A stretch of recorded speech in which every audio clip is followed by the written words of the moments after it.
Sejam muito bem-vindos à aula de hierarquia de importância no valor tonal. O objetivo dessa aula é solidificar esse conceito da descrição da forma em você ter uma hierarquia de valor tonal, de modo que não ocorra bagunça, né? Não ocorra valores tonais no lugar errado. O único pecado capital, vamos dizer assim, que você pode fazer em relação à forma, pelo menos falando aqui na descrição da forma de um modo mais realista, é você trocar o valor tonal que deveria estar na sombra, por exemplo, e ele está na luz, ou o contrário, né? O valor tonal que deveria estar na luz, ele acaba estando na sombra. E a gente vai dar uma olhada aqui em algumas imagens e vai conversar um pouco sobre o que pode, o que não pode, qual que é a vantagem de você ter uma hierarquia de importância, né? Uma hierarquia de tons que onde você não tem tons mais baixos indo para cima e o inverso também, de modo que isso traga uma legibilidade melhor, né, na descrição da forma da sua pintura. É claro que quando a gente pensa em alguns pintores que chegavam muito próximo da beirada, né, vamos dizer assim, do precipício, né, da descrição da forma, pintores onde você tem cores muito vivas, onde você tem tons muito próximos, assim, você tem algumas pinturas, como, por exemplo, do Sorolla, onde você tem pinturas do Sorolla, onde você tem uma profusão de cores muito grande, né? Cores muito intensas, e os valores tonais parece que eles estão um pouco bagunçados ali, mas quando a gente olha em tons de cinza, esses valores eles estão ordenados de uma certa hierarquia, o suficiente para que a gente consiga entender a descrição da forma, né? Entender o objeto que a gente está visualizando. Então vamos dar uma olhada aqui nessa pintura do Caravaggio, né, Incredulidade de São Tomé, pintada em 1602, e observa que normalmente a pintura barroca, principalmente as do Caravaggio, e eles são pinturas muito boas para a gente estudar a hierarquia de tons, porque você observa que a luz ela vem claramente de uma direção só, ou seja, a hierarquia aqui fica claro, né, tudo que está na sombra ela tem um tom muito próximo. É lógico que existe variação de tom na sombra, mas é uma variação que respeita uma unidade, entende? Você não tem, mesmo, ó, deixa eu dar um exemplo aqui, essa mão aqui, percebe que essa mão ela tá mais clara que essa parte aqui do tecido, tá mais clara que essa parte aqui, mas existe um todo coeso aqui nessa sombra, ou seja, existe uma hierarquia, e a hierarquia é que esses tons aqui, eles têm que ser mais altos do que esses tons aqui, pelo simples fato deles estarem recebendo mais luz, ou seja, áreas da forma que recebem mais luz, elas têm que ter o valor tonal mais claro. Existem exceções, no caso, quando a gente compara áreas que tem uma cor local mais escura em relação a objetos que têm uma cor local mais clara. A gente tem uma aula sobre cor local aqui, mas explicando brevemente, para quem não viu a aula, a cor local ela é aquela cor que tem no objeto, né, aquela cor que pertence ao objeto, ele é a cor antes de qualquer influência de luz. Então, por exemplo, se você tem um vermelho, né, onde está sendo iluminado por uma luz azul, você provavelmente não vai enxergar o vermelho, você vai enxergar uma outra cor, mas a cor local dele ele é o vermelho, né?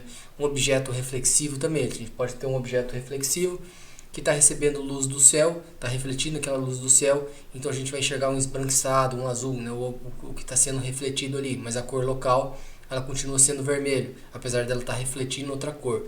Então, a cor local nesse contexto que eu me refiro é a cor local do objeto em relação ao valor tonal. Então, por exemplo, esse manto aqui do Jesus é um manto branco. Então, a cor local dele é branco, certo? E a cor local ela tem um valor tonal local também.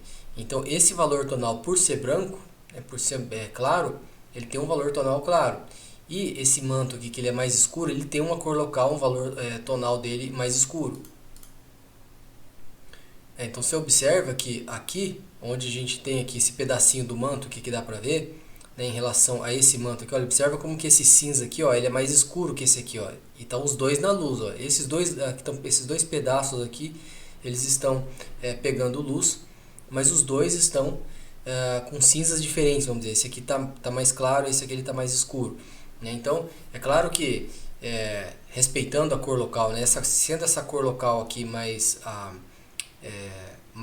escura, ela pode ficar com, às vezes, se esse manto aqui fosse preto, ele provavelmente, a área de luz aqui poderia ser até mais escura do que a área de sombra, a área de luz dele poderia ser mais escuro do que a área de sombra de um objeto com cor local mais clara, né? Quer dizer, se a roupa fosse preta, a luz que bate aqui, a cor que eu veria aqui talvez fosse até mais escura que a parte escura de um tecido branco, né? Então, mas a hierarquia de importância aqui, ela se refere à separação das famílias de luz e sombra. Então, quando você tem uma separação clara da luz e da sombra, ou seja, você tem uma luz muito bem definida vindo de uma determinada região, modelando a forma do objeto ou dos objetos, né, no caso essas figuras humanas aqui, você vê que a gente tem uma clareza muito grande, né? Então, a principal vantagem de você ter uma hierarquia de tons, principalmente para quem está começando, principalmente quem está começando no mundo da pintura, é a clareza de você detectar com mais facilidade mudanças de planos, né, mudanças de tons, né, as famílias de tons mais escuros e as famílias de tons mais claros fazendo essa composição da forma em si, e aí você tem uma clareza melhor, uma clareza mais, uma visibilidade da forma melhor para quem está enxergando, né? É claro que em alguns contextos onde você tem uma luz difusa, numa cena externa, por exemplo, a dificuldade de retratar essa cena é muito maior, principalmente para quem está começando e ainda não entende direito a reprodução da forma, né, visualização da forma, né, as mudanças de planos e tudo mais. Mas aqui a gente percebe que no Caravaggio, né, essa obra barroca, você tem uma hierarquia bem clara em toda a região da pintura e até em áreas mais específicas, por exemplo, essa região da testa, que observa como que a luz ela bate aqui, né, e aqui ela vai fazendo a dobra, depois ele volta, o plano aqui está mais em direção à sombra, mas parece que essa região aqui, ó, da testa toda, ela está já numa área da sombra, já está obedecendo um tom coeso. Você não tem nenhum tom clarinho desse aqui vindo aqui nessa região, a menos que ele esteja voltando com um plano na direção da luz. Observa que o nariz, conforme ele vai chegando nessa área de sombra aqui, observa como que ele vai fazendo essa mescla aqui da sombra aqui da área da bochecha com o pelo aqui da barba, do cabelo, né? Observa como que a partir do momento que essa área que ela entra na sombra, olha, repara como os tons aqui são todos muito próximos. Aqui também, ó, repara como que na região da barba aqui ele nem tem tanta variação, ou seja, conforme a gente vai entrando em áreas de luz, em áreas de sombra, onde existe um agrupamento ali de objetos que estão todos na área da sombra, as arestas elas vão ficando mais macias, ou seja, você não precisa ter tanta definição dos objetos que estão ficando na área da sombra, e os tons também eles vão ficando próximos, porque eles estão existe pouca informação ali na sombra, a gente não consegue enxergar muito bem, né? E lembrando que o Caravaggio ele pintou essa tela dentro de um estúdio, né? E não tinha acesso a fotografia nem nada do tipo. Esse tipo de pintura de observação ele tende a trazer as características do que a gente está enxergando, né? Então, no nosso olho, as áreas de sombra elas tendem a se mesclar e fazer uma coisa só. A gente tende a enxergar menos detalhes na sombra. E aqui, quando a gente pega essa versão simplificada, né, em tons de cinza, e a gente pega essa versão com menos tons, né, com tons reduzidos, observa como que essa parte aqui do peito, né, a posterização aqui pegou e transformou tudo em um tom só, né? Você tem essa parte aqui da sombra aqui mais perto aqui do nariz e da boca, observa como já virou uma coisa só com o cabelo, e o cabelo aqui também com o fundo, né? Repara como que mesclou tudo aqui essa região. A gente tem um tom aqui muito perto desse daqui, e quando a gente reduz, acho que aqui foi para 4 tons, observa como que aqui ele mesclou toda essa região da sombra.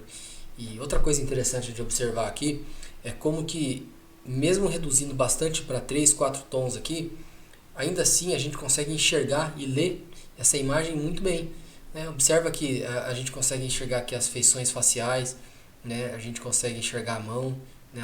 Os objetos, é tudo mesmo, são tudo os mesmos 3 tons aqui, né? Ele deu uma simplificada geral aqui, mas a gente consegue ler muito bem ainda.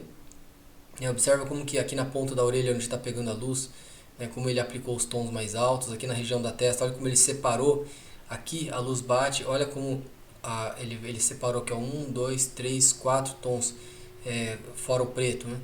E aí a gente tem essa dobradura da testa, que ela repara como que essa hierarquia aqui, onde aqui vem primeiro, depois vem o círculo de fora com um tom um pouco mais baixo, depois esse outro círculo aqui, depois até indo na direção oposta da luz, né, de onde a luz está vindo, né? E observa como que aqui na região da orelha, essa região onde está tudo na sombra, a gente tem 2 tons, a gente tem um preto e tem um cinza mais escuro, que seria o próximo desse aqui, que já está no 1, 2, 3, 4 níveis da testa desse homem aqui, é onde a gente tem uma curvatura mais, vamos dizer assim, mais organizadinha, né, mais arredondado.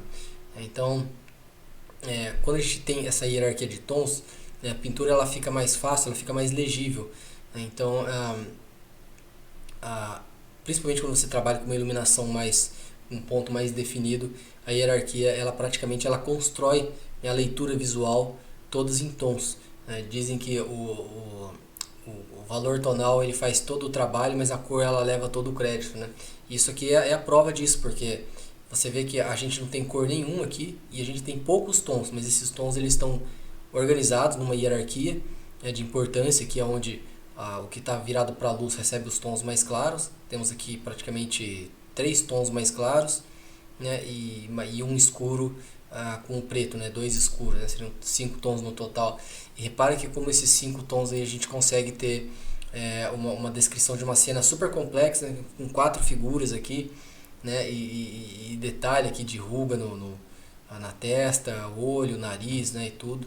A gente vê a característica dessas pessoas e tudo funciona muito bem, né, graças a esse ordenamento de tom. A partir do momento que a gente pega esse tom aqui cinza e põe na região da luz, ou pega esse da luz e põe na região da sombra, a gente vai ter uma bagunça aqui, uma confusão, né? Quanto mais troca fizer, mais complicado fica, mais difícil de entender o que está acontecendo, acaba ficando.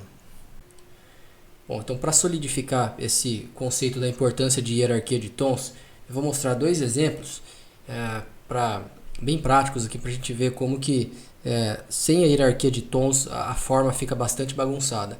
E eu vou começar aqui com esse exemplo de 2 cilindros que eu organizei aqui da seguinte forma. Eu tenho 4 tons aqui, né? 4 tons que vai do mais claro para o mais escuro, um quase branco, depois um cinza mais ou menos perto de 75, algo perto do 40 e depois algo perto aqui dos 20%, né, por cento de luminosidade.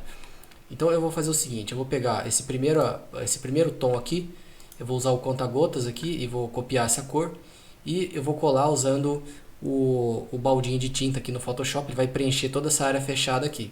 Então ele preencheu aqui com o tom 1, vou fazer a mesma coisa com o tom 2, pegar aqui o tom 3, tom 4, e você pode ver que aqui, seguindo essa sequência lógica do mais claro para o mais escuro, é claro que a gente tem aqui a curvatura do cilindro que também dá essa leitura de forma, mas você observa como que fica bem claro aqui com esses tons organizados, essa curvatura da luz que está vindo dessa região aqui.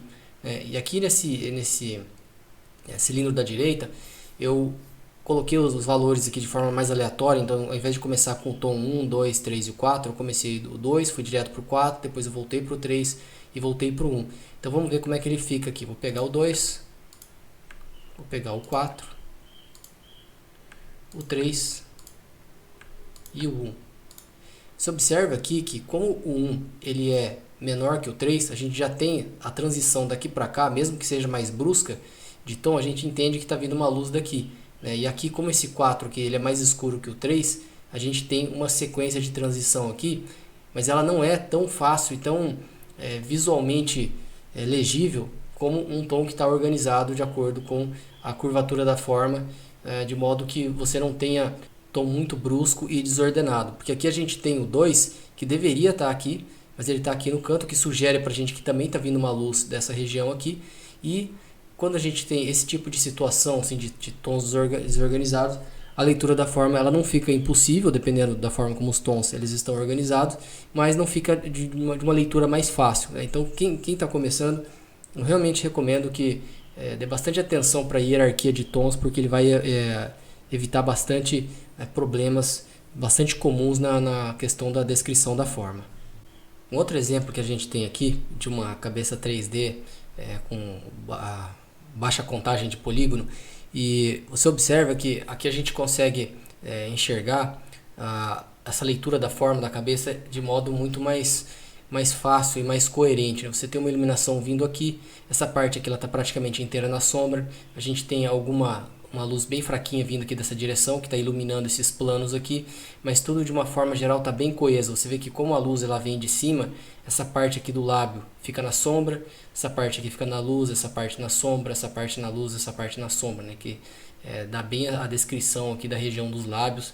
O nariz normalmente ele está mais para frente, então ele pega um pouco mais de luz, a curvatura vai ficando mais escuro de acordo com esse plano, ele não está na direção da luz, esse plano tá, então ele já fica mais claro de novo, aí um plano intermediário e aí esse plano aqui mais escuro conforme ele vai se afastando da direção da luz, né? Então observa como que aqui a gente tem uma estrutura de tons bastante coerente, e aqui do lado de cá a gente tem essa estrutura de tons só que invertida. Você observa que aonde a parte mais escura aqui está mais clara, e aí onde estão as partes mais claras elas estão mais escuras, né? Observa aqui que aqui é mais claro, aqui é mais escuro, aqui é mais claro, aqui é mais escuro, aqui é mais claro, aqui é mais escuro, e nas regiões mais escuras nós temos uma versão bem clara que seria o oposto, né? Então eu peguei basicamente essa cabeça e inverti os tons, né? Tem um recurso aqui no Photoshop para isso.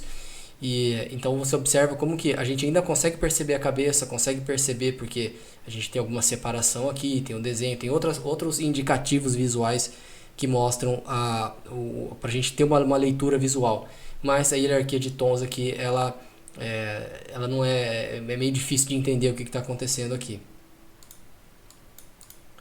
Nesse outro exemplo aqui, você vê que aí eu peguei uma versão mais simplificada, posterizada daquela a cabeça anterior, que na verdade é a mesma, né, mas com efeito de posterização, e aqui eu peguei os tons e fui aleatoriamente trocando de posição, né? Então você vê que aqui eu troquei de posição com lugar, peguei um tom aqui mais escuro e coloquei aqui na parte mais clara. Então você observa que quando a gente tem uma forma, quando a gente tem uma forma arredondada principalmente, e os tons eles estão fora de lugar, é muito difícil para a gente entender o que está acontecendo, porque o cérebro ele espera que exista um ordenamento de tons, porque é assim que ele enxerga. Quando tem um ordenamento de tons, o cérebro ele já consegue decodificar que está havendo uma mudança de planos ali, uma virada de forma. E a gente que trabalha com desenho, com pintura, com ilustração representacional, a gente precisa estar muito atento a isso, para que o objeto que a gente está descrevendo, seja uma figura ou um objeto mesmo que está sendo desenhado, pintado, retratado, ele reflita aquilo que a gente quer passar, né? Que a gente consiga manter coeso a ilusão da tridimensionalidade dentro de um plano bidimensional. Então, resumão aqui da aula. A hierarquia de importância do valor tonal ele é muito útil quando você tem que privilegiar a leitura da forma, você tem que descrever a forma de um modo que ela fique bastante legível. Ela é importante quando principalmente quando você está no começo, para você começar a entender, visualizar a forma tridimensional, né? E a hierarquia de importância é onde você separa os grandes grupos de massas de luz e de sombra, e você evita de ficar colocando tons da família da sombra na família da luz e da família da luz na sombra, né? Então você tem áreas separadas ali e você faz as variações dentro dessas faixas. Você tem a família da luz ali modelando a forma onde a gente tem mais informação, ou seja, mais curvatura, mais tons, e a família da sombra onde vai agrupar essa informação, né, em tons bem sutis, mas descrevendo alguma informação ali na área de sombra, mas sem entrar em muitos detalhes, tanto de volume, né, de informação que tem ali, quanto de arestas, né? Lembrando que as arestas na parte da sombra elas tendem a ser mais borradinhas, um pouco mais macias do que as arestas na parte da luz. Então era isso sobre hierarquia de importância do valor tonal. Obrigado por ter visto a aula até o final e até a próxima.